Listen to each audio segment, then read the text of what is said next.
నమస్తే, welcome to NS TV. ముందుగా వార్తల్లోని ముఖ్యాంశాలు. చెన్నూరు నియోజకవర్గంలో జనసేన విజయోత్సవ సంబరాలు. క్రీడలతోనే మానసిక ఉల్లాసం. మెట్పల్లి డీఎస్పీ ఉమా మహేశ్వరరావు. తెలుగుదేశం పార్టీ భారీ మెజారిటీతో సాధించిన సందర్భంగా హైదరాబాద్ ఎన్టీఆర్ ట్రస్ట్ భవనంలో సంబరాలు.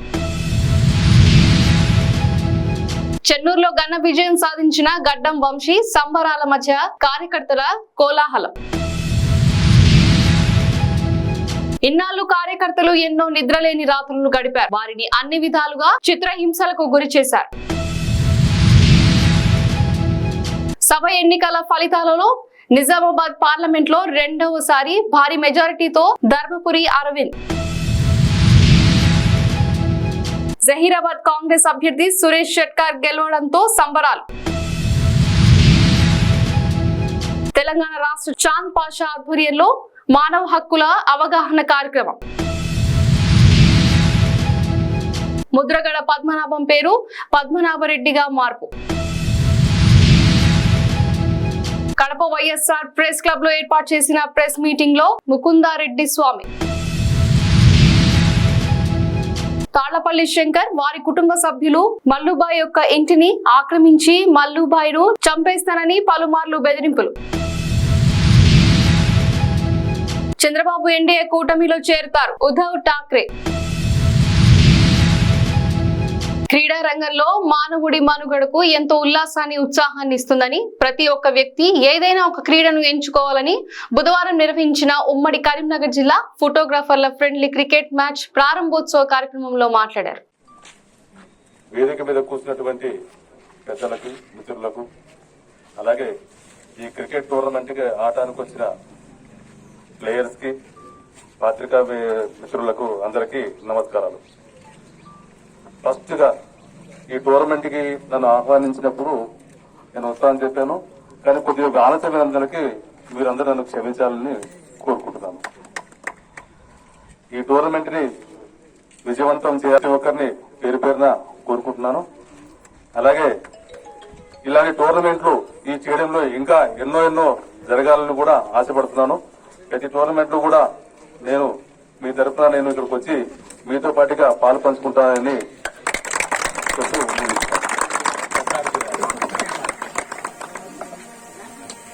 గౌరవనీయులు ఈరోజు ఈ కార్యక్రమానికి ముఖ్య అతిథిగా విచ్చేసిన మన మెట్టుపల్లి డిఎస్పీ గారు శ్రీ ఉమా మహేశ్వర సార్ డిఎస్పీ గారికి, మరియు వేదిక పైన ఉన్న ప్రజలందరికీ, మరియు ఈ కార్యక్రమంలో పార్టిసిపేట్ అయిన press, print and electronic and cameraman association and ఈరోజు ఈ స్పోర్ట్స్ మీట్ లో పార్టిసిపేట్ చేస్తున్న ప్రతి ఒక్క ప్లేయర్ కి కూడా, ప్రతి ఒక్కరికి కూడా ధన్యవాదాలు తెలియజేస్తూ, యాక్చువల్ గా ఇది ఈరోజు ఒక చాలా చక్కటి శుభప్రదం అండ్ సంతోషకరమైన విషయం.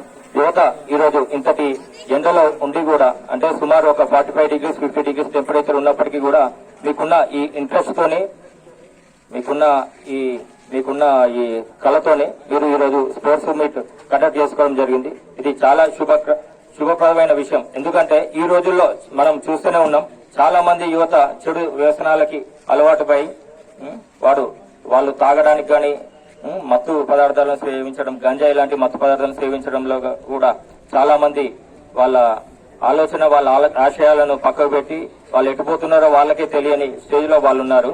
కానీ ప్రతి ఒక్క వ్యక్తికి మంచి వ్యసనం అంటే ఇలాంటి క్రీడలు ఆడడం వల్ల యువతకి మంచి ఆలోచన, వాళ్ళు లైఫ్ లో ఏదో ఒకటి అచీవ్మెంట్ సాధించాలనేసి మంచి దృక్పథంతో ఉంటారు. వాళ్ళు ఎలాంటి చెడు వ్యసనాలకి బానిస కారని కోరుకుంటున్నారు. జనసేన పార్టీ తెలంగాణ రాష్ట్ర నాయకులు సిద్ధు ఆధ్వర్యంలో చెన్నూరులో ఆంధ్రప్రదేశ్ సార్వత్రిక ఎన్నికల్లో కూటమి విజయం సాధించిన సందర్భంగా పవన్ కళ్యాణ్ గారు మొదటిసారి అసెంబ్లీలో అడుగు పెడుతున్న శుభ సందర్భంగా పవన్ కళ్యాణ్ గారికి శుభాకాంక్షలు తెలియజేస్తూ మరియు ఆంధ్రప్రదేశ్ ప్రజానికానికి ధన్యవాదాలు తెలియజేసిన కార్యకర్తలు, అభిమానులు మధ్య పెద్ద ఎత్తున విజయోత్సవ సంబరాలు. పవన్ కళ్యాణ్ గారు ఎన్నో కష్టాలు పడి, ఎన్నో అవంతరాలు పడి, ఎన్నో అవమానాలు భరించి, ఎంతోమంది మాటలు పడి ఈరోజు ఆంధ్రప్రదేశ్లో 100కు 100% ఓట్ బ్యాంక్తో ప్రజలు పవన్ కళ్యాణ్ గారిని అసెంబ్లీకి పంపడం మాకు చాలా ఆనందంగా ఉంది. పవన్ కళ్యాణ్ గారుతో మా ప్రయాణం 2009 నుండి కొనసాగుతుంది. పవన్ కళ్యాణ్ గారు అప్పుడు ఇప్పుడు ఎప్పుడు కూడా ప్రజల కోసం ఆలోచించే నిజాయితీపరుడు. అలాంటి మనిషి రాజకీయాలకు రావడం అనేది గొప్ప విషయం. అలాంటి మనిషిని ఎన్నో రకాలుగా ఇబ్బందులు పెట్టాలని చెప్పి ఆయా పార్టీలు బీఆర్ఎస్ కానీ కాంగ్రెస్ పార్టీ కానీ ఇక వేరే ఇతర పార్టీలు ఏవైతే ఉన్నాయో పవన్ కళ్యాణ్ గారు వస్తే ఆ పార్టీలకు మనుగడ అనేది ఉండదని చెప్పి వాళ్ళు చాలా రకాల కుట్రలు చేసిండ్రు. కానీ ఎక్కడ కూడా పవన్ కళ్యాణ్ గారు వెనుకపోకుండా తాను నిజాయితీని నమ్ముకొని ప్రజల కోసం ముందు నిలబడి ఎన్నో మాటలు ఎన్నో అవమానాలు భరించి తెలంగాణ ఆంధ్రప్రదేశ్ రెండు నాయి కాదు, భారతదేశం మొత్తం ప్రజలంతా నా వాళ్ళే అని చెప్పి పవన్ కళ్యాణ్ గారు ఎన్నో సేవా కార్యక్రమాలు నిర్వహించారు. ఎన్నో కార్యక్రమాలు ఆంధ్రప్రదేశ్లో నిర్వహించి అక్కడ మంచి మెజార్టీతోటి ఈరోజు పిఠాపురం ఎమ్మెల్యేగా పవన్ కళ్యాణ్ గారు గెలుపొందారు. ఈ విషయంలో మాకు చాలా ఆనందం ఉంది. ఎందుకంటే ఎంతోమంది పవన్ కళ్యాణ్ గారు పార్టీలో మేము పనిచేస్తుంటే బీఆర్ఎస్ పార్టీ చాలాసార్లు మమ్మల్ని టార్గెట్ చేసి ఆ పార్టీలో పనిచేస్తున్నవేంటి, ఆంధ్ర పార్టీలో ఉండి ఆంధ్ర పార్టీ కొమ్ములు కాస్తున్నవేంటి అని చెప్పి మమ్మల్ని చాలా రకాలుగా ఇబ్బందులు పెట్టిన పార్టీలు ఉన్నాయి. మేము ఎప్పుడు కూడా ఎక్కడ కూడా వెనకపోకుండా పవన్ కళ్యాణ్ గారి కోసమే పనిచేసినాం. పవన్ కళ్యాణ్ గారే మా నాయకుడు అని చెప్పి మేము గట్టిగా నమ్మి ఆయనతోటి నడవడం జరిగింది. ఆంధ్రప్రదేశ్ తెలుగుదేశం పార్టీ భారీ మెజారిటీతో సాధించిన సందర్భంగా హైదరాబాద్ ఎన్టీఆర్ ట్రస్ట్ భవన్ లో సంబరాలు జరుపుకున్నారు.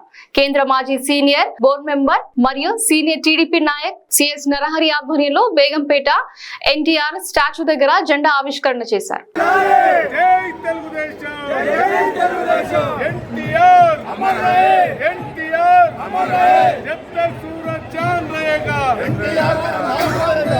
नारा चंद्रबाबू का नायकत्व, जो चंद्रबाबू से टकराएगा में मिल जाएगा। एनटीआर नारा चंद्रबाबू नायकत्व,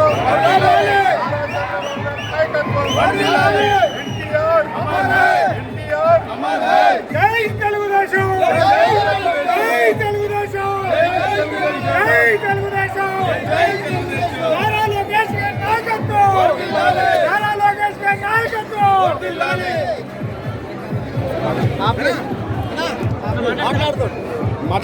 కాంగ్రెస్ పార్టీ పెద్దపల్లి పార్లమెంట్ అభ్యర్థి గడ్డం వంశీ చెన్నూరు నియోజకవర్గ ఎమ్మెల్యే గడ్డం వివేక్ వెంకటస్వామికి నాయకులు, కార్యకర్తలు, అభిమానులు ఘన స్వాగతం పలికారు. అనంతరం బాణసంచా పేల్చి సంబరాలు జరుపుకున్నారు.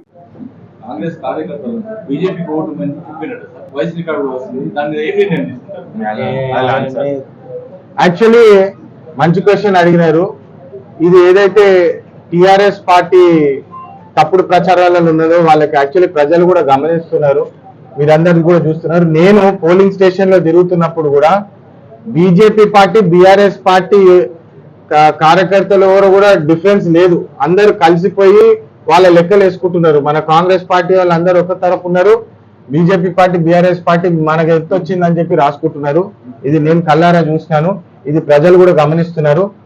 మన రాష్ట్ర వ్యాప్తంగా కూడా చూస్తే కూడా కేసీఆర్ గారు బీజేపీ గారికి, మోడీ గారికి సపోర్ట్ ఇద్దామని చెప్పి బహుశా కవితమ్మ గారిని రక్షించుకోవడానికి వాళ్ళు ఏదైనా టైఅప్ పెట్టుకున్నారో బిహైండ్ ద సీన్స్. మీరు అందరు తెలుసు, అసెంబ్లీ ఎలక్షన్స్ ముందు కూడా బీజేపీ బీఆర్ఎస్ ఒకటే అని చెప్పి చాలా మనం ప్రచారం కూడా చేసినాము. ఇప్పుడు అది కొద్ది రోజుల్లో నిజం తెలిసిపోతుంది. ఎందుకంటే కవితమ్మ బయటకు వచ్చేసిందంటే మీరు అందరూ అర్థం చేసుకోవాలి, బీజేపీ ఓట్ బ్యాంక్ లేనప్పటికీ కూడా బీఆర్ఎస్ పార్టీ ఓట్ బ్యాంక్ అంతా బీజేపీకి వేసేసినారని చెప్పి ఈ సందర్భంగా మీరు అందరూ గుర్తించాలి. ఇన్నాళ్ళు కార్యకర్తలు ఎన్నో నిద్రలేని రాత్రులు గడిపారు. వారిని అన్ని విధాలుగా చిత్రహింసలకు గురి చేశారు. జై జగన్ అనమంటే జై తెలుగుదేశం, జై చంద్రబాబు అని ప్రాణాలను సైతం వదిలేసిన తోట రామచంద్రయ్య లాంటి కార్యకర్తలు దృఢమైన సంకల్పం, స్ఫూర్తి ఈ రోజు ఈ అఖండమైన విజయానికి కారణం. 5 సంవత్సరాలు మా కార్యకర్తల పడిన ఇబ్బందులు, చాలా మంది స్లీప్లెస్ నైట్స్, కంటి నిండా నిద్రపోని పరిస్థితి. అక్కడి నుంచి నేను చూస్తే చాలా కడాన మనిషిని హింస పెడుతూ నువ్వు ప్రాణంతో బతకాలంటే జై జగన్ అనమంటే జై తెలుగుదేశం, జై చంద్రబాబుని ప్రాణాలు వదిలిన సందర్భం చంద్రయ్య. ఇది తలుచుకుంటే ఆ కమిట్మెంటే, ఆ త్యాగాల ఫలితమే ఈరోజు ప్రజాస్వామ్యాన్ని కాపాడుకోగలిగాం. జగిత్యాల జిల్లా మెట్పల్లిలో లోక్సభ ఎన్నికల ఫలితాల్లో నిజామాబాద్ పార్లమెంట్ రెండవసారి భారీ మెజారిటీతో ధర్మపురి అరవింద్ అన్న గెలిచిన సందర్భంగా మెట్పల్లి పట్నం అధ్యక్షుడు బోట్ల రమేష్ గారి ఆధ్వర్యంలో పాత బస్టాండ్ లో పటాకులు పేల్చి స్వీట్లు పంపిణీ చేయడం జరిగింది.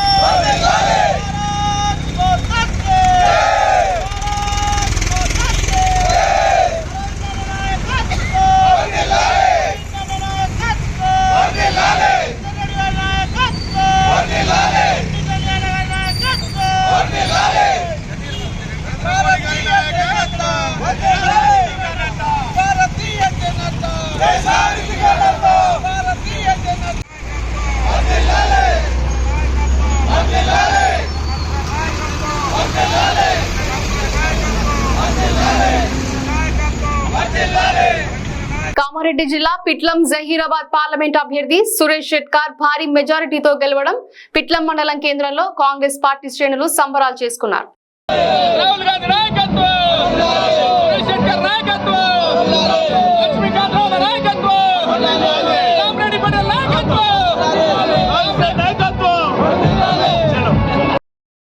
అన్నదమ్ములు, అన్ని మతాలు అన్నదమ్ములుగా మేము గంగా జమున తహీద్ లాగా మేము జీవించుంటాం అని మోదీ గారికి జవాబు ఇచ్చారు. మన జైరాబాద్ పార్లమెంట్ ప్రత్యేకంగా వారికి అందరికీ ధన్యవాదాలు. నా విజయానికి కృషి చేసిన అందరికీ ప్రత్యేకంగా మా మీడియా మిత్రులు కూడా, చాలా మీడియా మిత్రులు కూడా ఎక్కడో ఉన్న మా సంగారెడ్డి జిల్లాకి కానివ్వండి, అక్కడ కామారెడ్డి జిల్లాలను కానివ్వండి, media, print media, electronic media, social media అందరి మిత్రులకు కూడా ప్రత్యేక ధన్యవాదాలు. మరి మీరందరూ సహకరించి నా విజయానికి కృషి చేసినందుకు ధన్యవాదాలు. జై హింద్, జై కాంగ్రెస్. కరీంనగర్ పట్టణంలో స్థానిక భారతీయ మానవ హక్కుల మండలి తెలంగాణ రాష్ట్ర కార్యాలయంలో తెలంగాణ రాష్ట్ర చైర్మన్ షేక్ చాంద్ బాషా ఆధ్వర్యంలో మానవ హక్కుల అవగాహన కార్యక్రమం జరిగింది. తెలంగాణ స్టేట్ చైర్మన్ ఈరోజు రాష్ట్ర కార్యాలయంలో మానవ హక్కుల అవగాహన కార్యక్రమం జరిగినది. మరియు ఇందులో ఇళ్ళవేళలో ప్రజలు అందుబాటులో ఉంటూ ప్రజా సమస్యలకై తన జీవితాన్ని పాలపూస్తున్నటువంటి షాహిద్ గారికి మా ఇండియన్ ఉమెన్ హెల్త్ కౌన్సిల్లో భాగస్వాములుగా చేసుకుని state working chairman Telangana state women's వింగ్స్లో Telangana women's state working chairman Telangana ఉమెన్స్లో హాజరుగా చేయడం జరిగినది. వారిపై ఎన్నో ఆశయాలు పెట్టుకొని వారికి భారతీయ మానవ మండలిలో స్థానం కల్పించడం జరిగింది. వారు చేస్తున్నటువంటి సోషల్ యాక్టివిటీస్ మరియు ప్రజల సింబర్లకి ఆమె జీవితాన్ని అంకితం చేసుకున్న మేము తెలుసుకొని వారు మాతో పాటు కలిసి పనిచేస్తే ఇంకా ముందు కూడా అందరికో సహాయపడగలుగుతారని, వారితో పాటు మేము కూడా మా వంతు సాయంగా ప్రజాసేవలో అంకితం కావడానికి మనం అందరం కట్టుకట్టి పనిచేస్తామని, మరియు ఈ కార్యక్రమంలో ముఖ్య అతిథిగా పాల్గొన్నటువంటి అన్నగారైన హనుమంత్ గారు, టీఆర్ఎస్ సీనియర్ లీడర్ మరియు అందరికీ మా ధన్యవాదాలు. నా పేరు పద్మనాభరెడ్డిగా మార్చమని గెజెట్ పబ్లికేషన్ కోసం పేపర్లు రెడీ చేసుకున్నాను. సవాల్లో నేను ఓడిపోయాను కాబట్టి నా పేరు మార్చుకోవడానికి సిద్ధం అవుతున్నాను. జనం కోసం కష్టపడి జగన్ ని గౌరవించకపోవడం బాధాకరం. నా రాజకీయ ప్రయాణం జగన్ తోనే కొనసాగుతోంది. వచ్చింది కానీ వారు కోట్లాది రూపాయలు సంక్షేమ కార్యక్రమాలు పేదవారికి ఆక్సిజన్ ఇచ్చిన ముఖ్యమంత్రి ఎవరంటే జగన్మోహన్ రెడ్డి గారు. దేశంలో ఇటువంటి పథకాలు పెట్టిన ఏ ముఖ్యమంత్రి కూడా సాహసించలేదు. అటువంటి సాహసం మా జగన్మోహన్ రెడ్డి గారు చేశారండి. కానీ ప్రజలు ఎందుకు రిసీవ్ చేసుకోలేదు అనేది నా ప్రశ్న. అంటే సంక్షేమం కన్నా అభివృద్ధి మీద ఇంట్రెస్టా, లేకపోతే వీరు పెట్టిన సంక్షేమ పథకాలను మించిపోయి ఎదుటి పార్టీ వారు పెట్టడం వల్ల అటు మొగ్గారా అన్నది పెద్ద ప్రశ్న అండి. సంక్షేమ పథకాలకి ప్రజలు ఓటైనప్పుడు రాబోయే రోజుల్లో ఏ ముఖ్యమంత్రి కూడా సంక్షేమ పథకాల జోలికి వెళ్లకుండా ఉండే వాతావరణం ప్రజలకు కల్పించారని అనుకుంటా ఉన్నాను. అయినా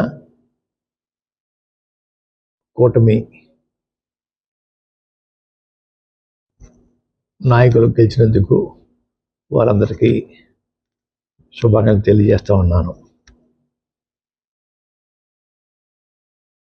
గతంలో పవన్ కళ్యాణ్ గారి గురించి నేను ఒక సవాలు విసిరానండి. పిఠాపురంలో ఓడించి పంపుతాం, ఓడించి పంపకపోతే నా పేరు మార్చుకుంటాను పద్మనాభరెడ్డిగా అని చెప్పడం జరిగిందండి. ఓటమి చెందాను. అన్న మాట ప్రకారంగా నా పేరు పద్మనాభరెడ్డిగా మార్చమని చెప్పేసి గెజిట్ పబ్లికేషన్ కోసం పేపర్స్ అన్నీ రెడీ చేసుకున్నానండి. రేపు రెంట్లో పూర్తిగా నింపి పేరు మార్పు కోసం దరఖాస్తు చేస్తానండి. కడప వైఎస్ఆర్ ప్రెస్ క్లబ్ లో ఏర్పాటు చేసిన ప్రెస్ మీటింగ్ లో ముకుందారెడ్డి స్వామి మాట్లాడుతూ ఎలక్షన్ జరగక ముందే నేను ప్రెస్ మీటింగ్ లో ఎన్డీఏ కూటమి వస్తుందని చెప్పానని, అదేవిధంగా ఆంధ్ర కర్ణాటక రాష్ట్రాలలో ఎన్డీఏ ప్రభుత్వం వచ్చిందని ఆయన ఇదివరకే చెప్పారని ఈ రోజు ప్రెస్ మీట్ నిర్వహించి చెప్పారు. ఇంతకుముందు ఎలక్షన్ ముందు నేను ప్రెస్ మీట్ పెట్టాను. అప్పుడు ఖచ్చితంగా ఎన్డీఏ కూటమి అధికారంలో వస్తుందని, తర్వాత ఇక్కడ కూడా ఎన్డీఏ కూటమి అధికారం వస్తుంది, సెంట్రల్లో ఎన్డీఏ కూటమి వస్తుందని, రాష్ట్రంలో ఎన్డీఏ కూటమి వస్తుందని శపథం చేసి చెప్పాను. తర్వాత ఇప్పుడు ఆ విషయమై నేను తెలియజేసుకుంటున్నాను. ఒకటి, కర్ణాటకలో నేను మెడిటేషన్ చేసి అక్కడ ప్రభుత్వాన్ని నా వల్లనే వచ్చిందని నేను చెప్పాను అప్పుడు. తర్వాత ఇప్పుడు కూడా ఎలక్షన్ అప్పుడు మన కడపలో రామకృష్ణ మఠంలో నేను మెడిటేషన్లకు పోయి నా వల్లనే ఇక్కడ రాష్ట్రంలో అధికారం వచ్చిందని నేను భావించుకుంటూ ఉన్నాను. తర్వాత ఇప్పుడు జగన్ విషయము ఎందుకు ఓడిపోయినాడు అనేది కొంచెము నేను తెలియజేస్తాను. ఒకటి, తల్లి, తండ్రి, గురువు, దైవము అనేది ప్రతి ఒక్కరికి అది ముఖ్యమని చెప్తారు. ఆ తల్లి, తండ్రి, గురువు, దైవం మీద ఉండేవాడు ఎప్పుడు కూడా ఇబ్బంది పడడు అనేది కూడా మన సంప్రదాయం ఉంది. కాబట్టి తల్లి ఆశీర్వాదం లేకపోయింది ఆయనకు. తర్వాత తండ్రికి న్యాయం చేయలేకపోయినాడు. తండ్రి అంటే చిన్న ఆయన కూడా తండ్రితో సమానమే, ఆయనకు న్యాయం చేయలేకపోయినాడు. టీడీపీ అధినేత చంద్రబాబు నాయుడు ఎన్డీఏ కూటమితో చేరుతారని మహారాష్ట్ర మాజీ సీఎం ఉద్ధవ్ ఠాక్రే ధీమా వ్యక్తం చేశారు. బీజేపీ వేధింపులకు గురైన వారంతా తమతో వస్తారని, చంద్రబాబు నాయుడిని కూడా మోదీ ప్రభుత్వం వేధించిందని పేర్కొన్నారు. ఈ రోజు జరిగిన ఇండియా కూటమి సమావేశం తర్వాత తమ ప్రధానమంత్రి అభ్యర్థిని ప్రకటిస్తామని తెలిపారు.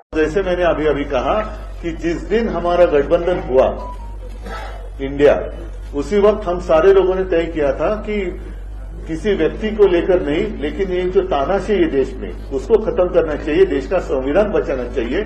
फिर चाहे सब मिलकर प्रधानमंत्री का उम्मीदवार हम तय कर सकते हैं, और मुझे लगता है कि कल वो हो जाएगा। नंबर्स की जो काफी कम है, ऐसे में क्या टीडीपी जेडीयू या अन्य दल है, जो भी लोग इनसे त्रस्त है वो सारे लोग हमारे साथ आएंगे, सारे देशभक्त हमारे साथ आएंगे। चंद्रबाबू जी भी, उनको भी बहुत परेशान किया है बीजेपी गवर्नमेंट ने। सारे लोग जिनको भी तकलीफ दी है, परेशान किया है, वो सारे लोग हमारे साथ आएंगे।